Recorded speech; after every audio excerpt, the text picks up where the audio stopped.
얼마나 내게. 여러분 안녕하십니까. 문화, 심리, 사회, 연애 현상을 알려드리는 상담 심리학 박사 권영찬 교수입니다.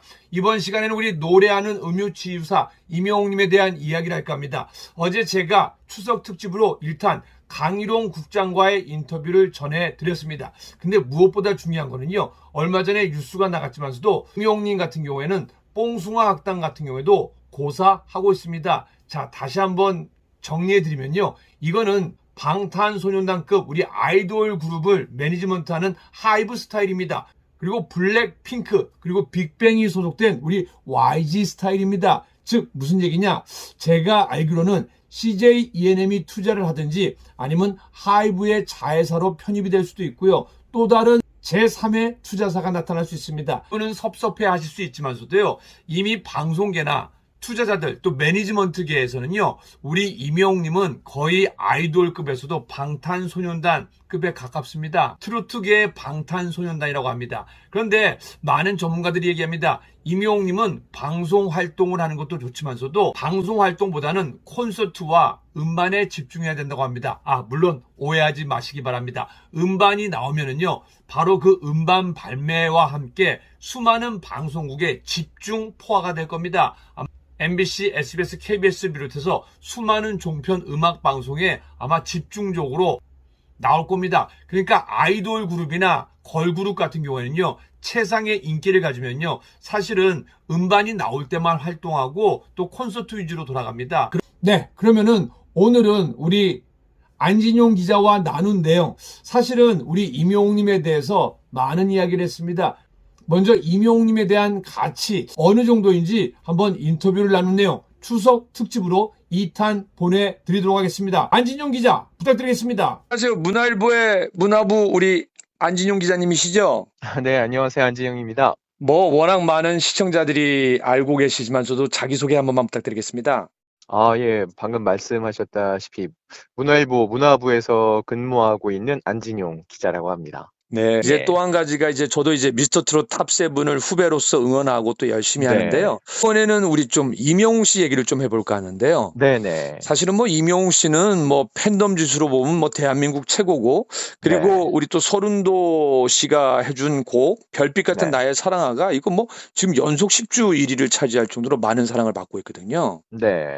우리 안 기자님의 안목으로 볼 때 우리 임영웅 씨 어떤 가수입니까? 영화 드라마는 제목 따라가고 사람은 이름 따라간다. 이런 얘기 있잖아요. 그렇네요. 임영웅님이 영웅입니다. 야, 그러네. 네. 히어로. 네, 그냥 히어로라는 노래를 부르기도 했는데, 영웅이라는 호칭을 누구한테 붙일 수 있을까 하면은 제 개인적인 생각은 패러다임을 바꾼 사람이거든요. 맞아요. 스타도 많고 사실 유명한 사람도 많고 인기 있는 사람 많지만 패러다임을 바꾼 사람은 많지 않아요. 예를 들면은 대한민국에서 일단 서태지가 패러다임을 바꿨죠. 문화 대통령이라고 불리면서. 네. 그리고 BTS가 최근에 패러다임을 바꿨어요. 완전 세계적으로 이슈가 됐죠. 그렇죠. 네. 한국의 노래가 한국에 국한된 게 아니라 전 세계에서 통할 수 있다는 패러다임을 바꿨는데, 임영웅 씨는 트로트가 전 국민의 사랑을 받고 다시 한번 대세가 될 수 있다는 이 패러다임을 바꿨어요. 왜냐면 그 전까지 맞아요. 정말 트로트는 흘러간 노래, 중장년층만 부르는 노래라고 사람들이 치부를 했는데 전혀 그렇지 않다는 거. 맞아요. 심지어는 우리 트로트 선배들이 우리는 왜 이렇게 네. 푸제덕 받냐? 이렇게 얘기를 많이 했었어요. 예. 근데 이게 정말 트로트 가수들 전체 시장의 파이도 커졌고, 네. 바라보는 시선 자체도 달라졌어요. 맞아요. 예전에는 트로트 가수들을 특히 더 딴따라라고 보는 시선이 있었는데 그게 아니라는 거죠. 트로트 네네네네. 가수들은 이전까지는요, 그냥 범대중적으로 사람들이 그래도 많이 친숙하고 알려진 사람 정도로 많이 생각이 됐다면, 네네네. 임영웅 씨를 기점으로 해서는요, K-팝 아이돌처럼 팬덤화가 됐습니다. 맞아요. 정확히 그 사람을 좋아하는 팬덤이 모이고 그 팬덤의 힘이 스타를 또다시 한 단계 고양시키는 효과를 가져오면서 패러다임을 바꿨다는 거죠. 네. 그리고 또 한 가지는 우리 또 임영웅 씨가 이제 9월에 본인 소속사로 돌아가면서 여러 가지 설이 난무하면서 특히 CJ ENM의 100억 계약설 많이 나오고 있습니다. 근데 그만큼 뭐 100억이다 아니다가 중요한 게 아니라 그만큼 가치를 그 이상으로 본다는 얘기 아니겠습니까? 지금 말씀하신 게 굉장히 중요한데요. 네.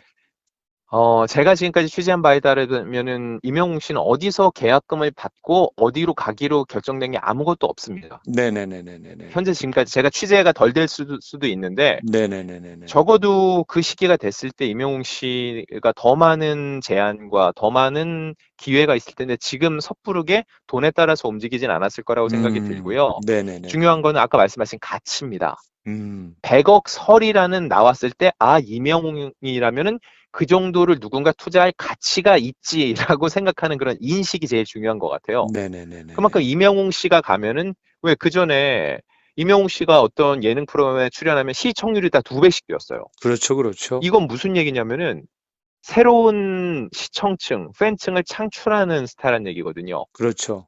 그렇기 때문에 임영웅 씨를 어떤 식으로든 데려가서 활용을 한다면은 그 컨텐츠, 임영웅 한 명이 아니라 컨텐츠 전체를 부흥시킬 수 있는 기회를 맞이한다는 얘기거든요.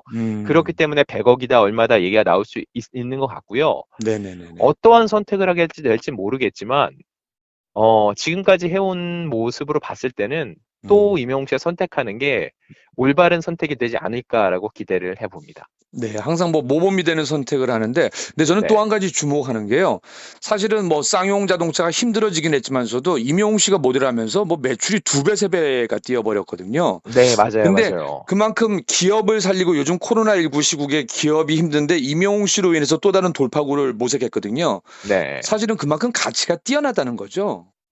그럼요. 이 브랜드 가치라는 거는 사실 돈으로 환산이 안 되거든요. 예전에 한 30년 정도 전이죠. IMF 그 시기에 모 제과가 있는데 거기가 국진이 빵으로 살아났거든요. 네네, 맞아요, 맞아요. 예, 국진형 걸로. 예. 그게 그 당시에 김국진 씨는 정말 일주일에 매출이 1억 그 시기에 나올 네네네. 정도로 어마어마한 스타였는데 아, 대단하네요. 결국은 그 사람을 데리고서는 이 사람의 이름으로 빵을 만들고 그 전까지 아무도 생각을 못 했거든요. 근데 그런 발상의 전환 하나만으로 기업이 살아났는데 네. 마찬가지로 임영웅 씨 이전에 그 누구도 자동차 광고를 한 트로트 가수는 없었습니다. 그렇죠. 이 얘기는 무슨 얘기냐? 트로트가 대세가 될 수 있고 임영웅 씨 이미지 하나만으로도 이 브랜드 가치가 높아지고 이게 수천만 원의 돈을 주고 사는 사람들이 많아진다는 얘기거든요. 네네네네네. 결국은 임영웅 씨의 브랜드를 어떤 식으로 활용할 수 있는지는 지금 가늠하기가 어려울 정도예요. 왜냐면 그동안 우리가 생각하지 못했던 것들까지 전부 다 섭렵을 해왔기 때문에 네네네네. 향후 임영웅 씨가 가는 그 길이 그냥 새로 개척되는 길이라 볼 수도 있을 것 같아요. 네. 그리고 저 같은 경우에는 뭐 임영웅 씨의 여러 노래가 있지만서도 뭐 네. 바램이나 별빛 같은 나의 사랑아, 어느 60대 노부부의 이야기를 들으면서 많이 울었거든요. 네네. 우리 문화부 기자로서 안 기자님이 보는 임영웅의 매력 한 가지를 뽑는다면 어떤 걸 뽑고 싶으세요? 임영웅 씨의 매력을 한 가지만 뽑는다면은요. 어려운가요?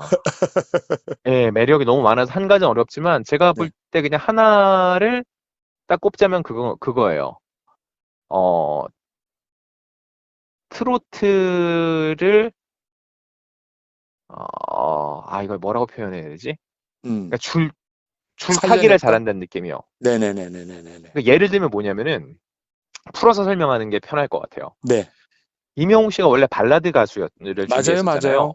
그러다 트로트로 전향을 했는데 지금도 보면 아직도 가끔 그런 얘기 나옵니다. 정통 트로트는 부르지 않는다라고 하는데 정통 트로트를 꼭 부를 필요가 있냐고 저는 되묻고 싶어요. 그리고 전통 트로트가 뭔가 하면 선배들은 아니야, 다 좋아하는 노래도 전통 트로트야라고 얘기를 또 하더라고요. 그럼요. 이거는 결국 뭐냐면은 트로트라고 하는 사람들이 일반적으로 갖고 있는 그 뽕짝이란 이미지를 상쇄를 시켜준 거죠, 임영웅 씨가. 결국은 트로트를 가지고 가면서도 이제 남아미디어를 듣고 있으면은 이 노래가 트로트 뽕짝이라고 부를 수가 없거든요. 뽕짝은 분명 아니에요. 하지만 트로트예요. 네. 결국은 트로트라는 거 갖고 절묘하게 줄타기를 하면서 다른 장르까지 섭렵을 하면서 그 트로트라는 장르를 넓히고 있는 거. 이게 제가 볼 때는 임영웅 씨의 가장 큰 장점이 아닐까 싶어요. 그러니까 요즘에 그 뭐 융합이란 말을 많이 쓰는데 자기의 발라드 네네. 장점과 트로트 장점을 네. 갖고 와서 임영웅도 자기 스타일을 만든 거네요. 그럼요. 요즘 세상을 살아가면서 전 가장 중요한 게 유연함이라고 생각을 네네네. 하거든요. 네. 사람들이 가장 피곤해하는 사람이 고집불통이에요. 아. 예, 그 사람이 선배도 상관없고 후배도 상관없어요. 나이도 상관없이 네네네. 윗사람이 아랫사람은 그 사람이 고집불통이면 정말 답이 없거든요. 음. 근데 유연하게 대처를 하고 그걸 흡수하는 사람하고는 언제든 대화를 나눌 수 있고 접점을 찾을 수 있는데 네. 이명웅 씨가 노래를 부르고 어떤 장르를 소화의 과정을 보면은 트로트를 중심을 두고 굉장히 유연하게 흡수를 하고 있어요. 네. 그리고 제가 사랑의 콜센터였는데 굉장히 기억에 남는 무대가 있는데 음. 다이나믹 듀오 랩을 하면서 이명웅 씨의 노래를 부르는 그런 장면이 나왔거든요. 있었어요. 네네네네네. 와, 랩도 어마어마하게 잘하더라고요. 음. 네. 그러면은 그렇다고 아니 무슨 트로트 가수가 랩을 해라고 하는 게 아니잖아요, 사람들이. 그렇죠, 트로트 그렇죠. 가수도 이것도 할 수 있고 저것도 할 수 있고 모든 걸 함께 할 수 있고 다 융합할 수 있어라는 것을 보여주고 있는데 이런 네. 유연함. 키워드로 따지면 유연함이겠네요. 이명웅 씨가 가진 음. 유연함이 저는 그 사람이 가진 가장 큰 장점이라고 생각합니다. 네. 참 연예인들이 가장 부러운 가수 중 한 명인데 네. 우리 안 기자님께서 만약에 우리 임영웅 씨와 같이 있다라면은 차 한 잔 네. 마시면서 어떤 얘기 해주고 싶으세요? 상상만 해도 일단 기쁘고요. 저도 지금 스쳐 지나가고 본 적은 있는데, 네, 네네. 아침마당에서 실제로 이제 최근에는 본 적이 없습니다. 이명웅 씨한테 그냥 전 그 얘기를 해주고 싶어요. 네, 미스터 트롯 결승전 무대를 잊지 말라고요. 그때 배신자를 불렀는데 네네네네네. 어, 그 모든 게 완벽했다는 느낌? 노래도 네, 잘 불렀지만은 그때 그 배신자란 노래가 어릴 적 세상을 떠난 아버지가 어머니를 그렇죠. 위해서 불러줬던 노래를 이제 생각만 해도 눈물이 나서 못 부르던 노래인데 감히 그 자리에서 음, 꺼내 불렀는데 하필 네, 그때가 바로 또 아버지의 기일이었어요. 맞아요, 맞아요. 이게 뭐냐면은 진짜로 이명웅이라는 사람을 중심으로 기운이 모인다는 느낌이었어요. 이 사람이 네네네네. 그동안 충분히 고생도 많이 했고 나이를 떠나서요. 음, 노력도 많이 했으니 이제 너도 너를 한 번쯤은 빛낼 때가 됐다라고 기회가 오는 느낌이었는데 네, 그때 이명웅 씨의 그 표정과 특히 그 깊게 느끼는 그런 진정성이 느껴졌는데 음, 그때 본인이 느꼈던 감흥을 유지만 하면은요. 네네네. 앞으로도 잘 될 것 같거든요. 어떠한 문제 네네네. 없이. 그 생각을 갖고 음, 있으면 더 겸손해질 것 같고 더 노력하게 될 것 같고요. 네. 사실 아우, 노력하는 천재를 이길 수는 없다라고 얘기를 하는데 맞아요, 이명웅 맞아요. 씨가 이미 어느 정도 반열에 올랐기 때문에 그때 그 시기의 마음만 갖고 있으면 앞으로도 저는 쭉 승승장구할 거라고 굳게 믿습니다. 저도 사실은 32년 방송하고 교양 프로 MC를 많이 봤다고 생각했는데 네. 오늘 우리 안 기자님이랑 통화해 보니까 저도 많은 걸 배워야겠습니다. 아유, 별 말씀입니다. 그리고 다시 한번 축하드립니다. 제가 봤을 때는 사실 얼마 안 됐었는데 올데스타 네네. 구독자 12만 3천 명이네요. 아, 아니 언제 저를 따라잡으신 거예요? 옛날에는 정말 몇만이었었는데, 이야, 근데 이거를 따라잡는데도 가장 큰 도움이 됐던 게 바로 미스터 트롯이었어요. 네네네네네. 사실 제가 잠깐 뭐 제 얘기인데 해도 괜찮을까요? 그럼요, 그럼요, 그럼요. 예. 초기에는 BTS도 그렇고 이런 글로벌 스타들을 좀 다뤄봤는데 네네네네네. 사실 구독자들이 많이 모이지는 않더라고요. 이게 그렇죠, 그렇죠. 왜일지를 나름 분석을 해봤는데 네, 일단 그들을 좋아하는 팬덤 같은 경우는 음. 차라리 이걸 볼 시간에 우리 오빠들 뮤직비디오를 한 번 더 본다는 생각을 하는 것 같고 맞아요. 그리고 젊은 층이기 때문에. 그쵸. 그리고 우리 오빠들을 갖고서는 이 사람들이 돈벌이를 하려고 한다는 느낌도 싫은 것 같고요. 음. 그리고 굳이 어떤 메시지를 우리가 분석해 주는 것보다 오빠들의 노래를 들으면서 우리가 직접 느끼는 게 좋다라고 판단하는 것 같아요. 그럼 네네네네네. 반대로 미스터 트롯 팬분들은 왜 구독까지 하고서는 응원을 해주실 생각을 해보면은 음. 일종의 자식 바라보는 마음 같다는 생각도 드는 맞아요. 거예요. 왜냐면 내 자식 얘기하니까 와서 들여다보시고 그럼요. 구독하고 혹시 흉보지 않나 칭찬하나 이렇게 보더라고요. 그럼요. 왜냐면은 내 자식 칭찬해주고 내 자식한테 잘해주는 사람한테는 세상 음. 누구나 친절하고 고맙고 좋아할 수밖에 없거든요. 이야. 네, 그런 마음에서 제가 올리는 것들을 더 많은 분들이 응원해 주시고 그러면은 너도 내가 응원한다라는 마음을 같이 주시는 것 같은데 그래서 되게 네네. 포근하다는 느낌도 들고 네네네네. 그래서 아이템 준비할 때 더 조심스러워요. 아, 맞아요, 맞아요. 네, 사실 보면은 제가 이슈를 막 쫓아서 가기보다는 어떤 루머를 다루기보다는 있는 얘기를 갖고 하거나 아니면 조회수가 정말 별로 안 나올 것 같은 얘기도 많이 하는데 네네네. 그럼에도 불구하고 이렇게 진정성을 갖고 저를 구독해 주시는 분들이면은 한 네. 번쯤은 이런 얘기에도 귀 기울여 주시겠지라는 믿음이 있었는데 역시나 그 믿음에 부응해 주셔서 저도 맞아요. 굉장히 감사하는 마음입니다. 사랑하시고요. 감사합니다. 네. 네, 우리 안진용 기자 추석 잘 보내시고요. 바쁜데도 불구하고 인터뷰해 주셔서 감사합니다. 임용님을 사랑하는 영웅시대 팬 여러분들, 방송에서는 조금 볼 수 없어도 어제 라디오 방송 들으셨죠? 제가 그 영상도 정리를 해서 제 스타일로 다시 한번 인터뷰 영상을 올려드리도록 하겠습니다. 임용님을 사랑하는 우리 영웅시대 여러분들, 오늘 하루 임용님의 노래 듣고 총공하고 스밍하시고 행복한 하루 되시길 바랍니다. 임용님 최고인 하루가 되십시오. 근데 임용님만 최고되면 안 되는 거 알고 계시죠? 임용님을 사랑하는 마음으로 영웅시대 한 분 한 분 최고가 되시길 바랍니다. 임영웅 최고, 영웅시대 여러분 최고, 안진용 기자 최고입니다.